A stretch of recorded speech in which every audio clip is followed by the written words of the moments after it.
In 2018, the U.S. Supreme Court put a stop to forced union membership and affirmed the First Amendment rights of all government employees in a decision commonly referred to as the Janus Decision.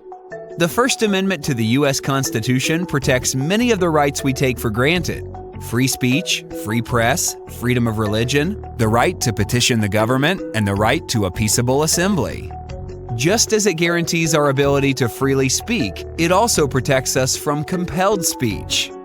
Despite these protections, in the decades prior to the Supreme Court's 2018 decision in Janus versus American Federation of State, County, and Municipal Employees, people who worked for the state and local governments were often forced to belong to highly political government unions.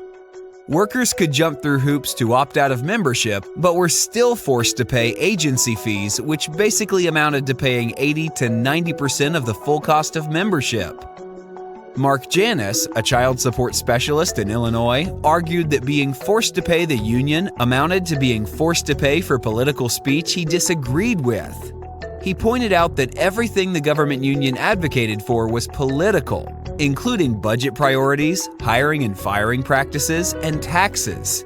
He said he believed the spending priorities lobbied for by his union were detrimental to the state's most vulnerable populations, and he felt it was wrong that he would be compelled to pay an organization to fight for political objectives he disagreed with.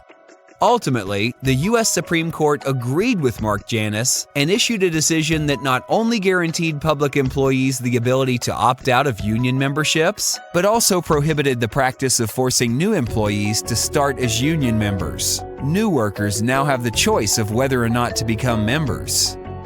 Post-Janus, the choice of membership is up to individual teachers, social workers, home care providers, and public employees of all kinds. And anyone who chooses to opt out can't be forced to pay dues or fees of any kind. The Janus decision doesn't bust unions, it simply puts the choice of membership in the hands of individual workers, exactly where it should be.